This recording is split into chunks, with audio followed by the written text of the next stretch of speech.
Hello guys, welcome সকলকে আমার wrestling YouTube channel wrestling and comedy skit with অনির্বাণে।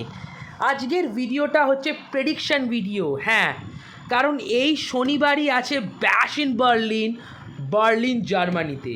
যেহেতু এই পিএলইটা জার্মানিতে হবে, সেই কারণে পিএলইটা আমরা রাতে দেখতে পারবো। লাইক ইন্ডিয়া, বাংলাদেশ, ইন্ডিয়ান সাবকন্টিনেন্টে বেসিক্যালি ব্যাশ ইন বার্লিন হবে রাত্রিবেলা। ভোর 5টায় উঠে দেখার দরকার নেই, কারণ পিএলইটা ইউরোপে হচ্ছে। ইউরোপের টাইমিং বেশ ভালো, আর ইউরোপের ফ্যানগুলো বেশ ভালো, বেশ দারুণ লাগে। ইউরোপের পিএলইগুলো আমার বেশ দারুণ লাগে। লাইক ফ্যানেরা যেভাবে চিয়ার করে, ইউএসের ফ্যানেরা বাচ্চা ইউরোপিয়ান ফ্যানেদের কাছে। লাইক ওদের চেল্লানি, ওদের ক্রাউড রিয়াকশন মার্ভেলাস। তো থ্যাংক ইউ ট্রিপল এইচ এতগুলো পিএলই দেওয়ার জন্য। ইউরোপে ফ্রান্স, জার্মানি, পরের বছর ইটালিতে কি একটা করবে যেন হান্টার। So very excited. যাই হোক, তো ব্যাশ ইন বার্লিন দেখুন, আমি প্রেডিকশান ভিডিওটা করব এবং আমি ওই ম্যাচের অর্ডার সেরম দেবো যেরকম ম্যাচের অর্ডার আমি চাই। তো আমি হলে শো শুরু করতাম মিক্সড ট্যাগ টিম ম্যাচটা দিয়ে, Damian and Mami versus Dominik and Liv Morgan mixed tag match. আমি এই ম্যাচটা দিয়ে পিএলই শুরু করতাম। আর সত্যি কথা বলতে গেলে এই ম্যাচটা কিন্তু খুবই আনপ্রেডিক্টেবল। কেন আনপ্রেডিক্টেবল? বিকজ ডেমিয়ান আর মামি খুব স্ট্রং, বাট তারা কাপেল ঠিক নয়। They are more of a twins, brother sister type ব্যাপার আছে। বাট লিভ আর গডমিনিক কাপেল। আর আমার মনে হয় লিভ আর ডমিনিককে স্ট্রং দেখানোটা বেশি দরকার। যদি আমি হান্টারের জায়গায় থাকতাম, তাহলে আমি লিভ আর ডমিনিককে জেতাতাম। বিকজ দে আর কাপেল না, তাদেরকে দেখাতে তো হবে যে আমরা উইনিং কাপেল, ঠিক আছে? আর আমার প্রেডিকশানও হচ্ছে তাই। আমার মনে হচ্ছে লিভ মর্গান অ্যান্ড ডমিনিকই ম্যাচটা জিতবে বাইরের ইন্টারফিয়ারেন্সের থ্রু দিয়ে। তবে আমার মনে হয় না ডেমিয়ান পিন খাবে ডমিনিকের কাছে, সেটা খুব বাজে হবে। কারণ ড্যামিয়ান প্রিস্টের মধ্যে একটা আন্ডারটেকার ভাব আছে, আর ওকে যদি ডমিনিকের কাছে হারায় জিনিসটা ভালো দেখাবে না। তো আমার মনে হয় লিভ মর্গান অ্যাকচুয়ালি রিয়াকে পিন দেবে আউটসাইড ইন্টারফিয়ারেন্সের জন্য।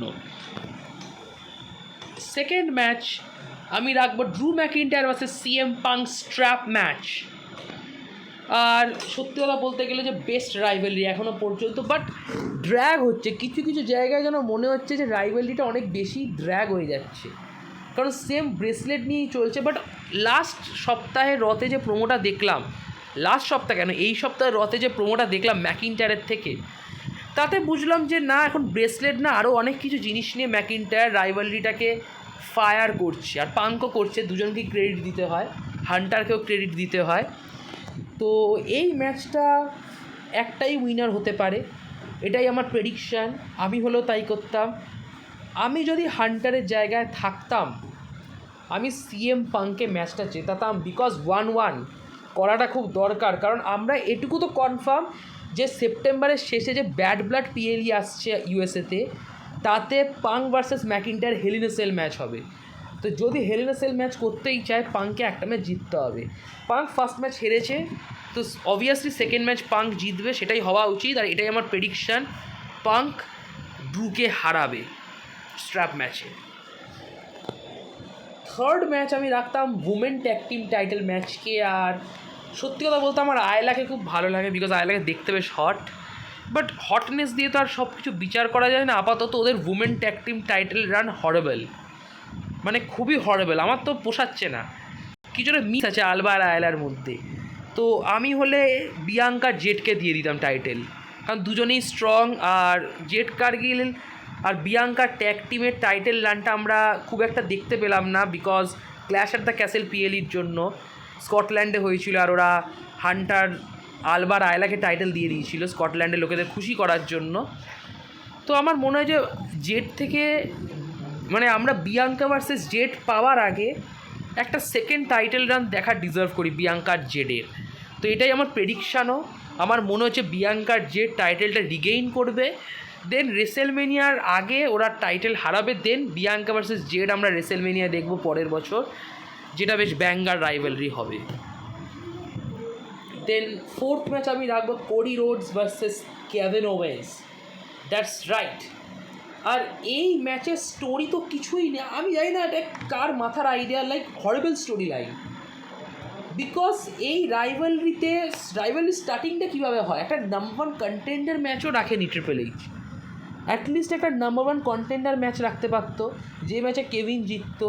বাট পুরো রাইভালরিটা বেস করা হয়েছে যে কোডি চেয়েছে কেভিনকে অ্যাজ আ চ্যালেঞ্জার, তাই কেভিন খেলছে। কেভিন নিজে প্রথমে রাজি ছিল না, বাট এখন কেভিনের ভাবনা চিন্তা একটু অন্যরকম দেখাচ্ছে, একটু উইয়ার্ড দেখাচ্ছে। মনে হচ্ছে কেভিন যেন কোডির ওপর হিল টার্ন করবে। তো একটা কথা বলতে চাই যে এই রাইভালরিটা কিন্তু স্ট্রং করা যায় যদি কেভিন হিল রান নেয়। আর আমার কেন যায় না, আমি হান্টারের জায়গায় থাকলে যেটা করতাম সেটা হচ্ছে আমি কেভিনকে হিল করাতাম ম্যাচের মাঝখানে, আর কেভিন ম্যাচটা জিতেও যেত, কেভিন হয়ে যেত নিউ চ্যাম্পিয়ন। তারপর কেভিন ভার্সেস কোডি রাইভালরি চলতো, আর রাইভালরিটা দারুণ হতো। কারণ হিল কেও দারুণ জিনিস, হিল কেওকে আমি ভুলিনি। কারণ আমি যখন প্রথম ডাব্লিউডাব্লিউই দেখা শুরু করি 2015-16-তে, তখন কেভিন ওভেন্স হিলই ছিল, আর খুব ভালো হিল ছিল। ইন্টারকন্টিনেন্টাল চ্যাম্পিয়ন ছিল, ইউনিভার্সাল চ্যাম্পিয়ন হলো, তারপরে জেরিকোর সাথে ওর কেমিস্ট্রি, স্যামি জেইনের সাথে কেমিস্ট্রি, শেরের সাথে রাইভালরি, কেওর মধ্যে অনেক ব্যাপার ছিল। আর আমি হিল কেওকে মিস করছি, তো আমি তো কেওকেই জিতিয়ে দিতাম টাইটেল। এবার আমার একটা প্রেডিকশান, কেন জানি না, আমার প্রেডিকশান হচ্ছে কেও জিতবে, ইয়েস। কারণ কেভিন ওভেন্স ট্রিপল এইচের গাই, যতই হোক ট্রিপল এইচ কেভিনকে লাইক করে। তো আমার প্রেডিকশান মনে হচ্ছে কেভিন টাইটেলটা জিতবে, আর কেভিন হিল টার্ন করবে, চিটিংবাজি করে কেভিন টাইটেলটা জিতবে, এটাই আমার প্রেডিকশান। একটু খেলি না জুয়া, কী আছে, আমার টাকাও তো যাচ্ছে না। তো my prediction is Kevin Owens, আমার মানি কেভিনের ওপর। কেভিন হচ্ছে new undisputed champion. Then last match Randy versus Gunther main event হবে। ম্যাচটা একটু আনপ্রেডিক্টেবল আছে, কারণ অনেকে মনে করছে র্যান্ডি জিতবে।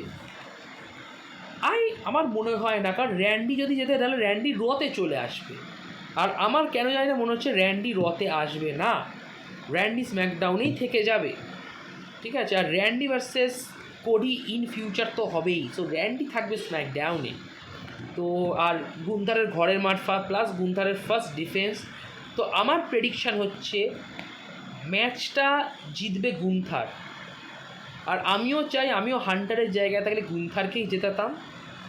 তো আমার প্রেডিকশন হচ্ছে গুন্থার। অলদো আমি যদি হান্টারের জায়গায় থাকতাম তাহলে আমি শিওর করতাম এই ম্যাচে যেন একটা আর কেউ না আসে, কারণ র্যান্ডি যেভাবে আর কেউকে সেল করে ওর প্রোমোতে, তাতে আর কেউতে ম্যাচ শেষ হয়ে যাওয়ার কথা 1, 2, 3, সেখানে আর কেউতে কিক আউট না, আমি দেখতে চাই না।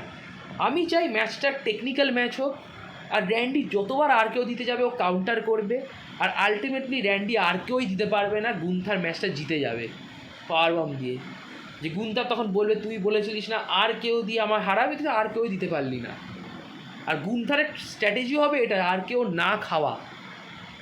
তাহলে আমি হলে তাই করতাম, ঠিক আছে। আর বাকি আপনাদের ভাবনা চিন্তা, যাই হোক, এটাই আমার প্রেডিকশান। গুন্থারই টাইটেল রিটেন করবে, তার ওয়ার্ল্ড হেভিওয়েট টাইটেল। আর এর থেকে বেশি কিছু বলার নেই।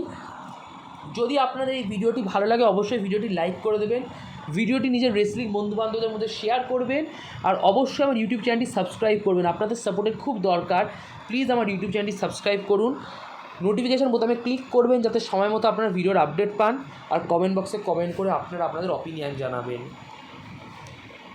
তো লাইক, শেয়ার, সাবস্ক্রাইব, নোটিফিকেশান বোতামে ক্লিক, কমেন্ট বক্সে কমেন্ট।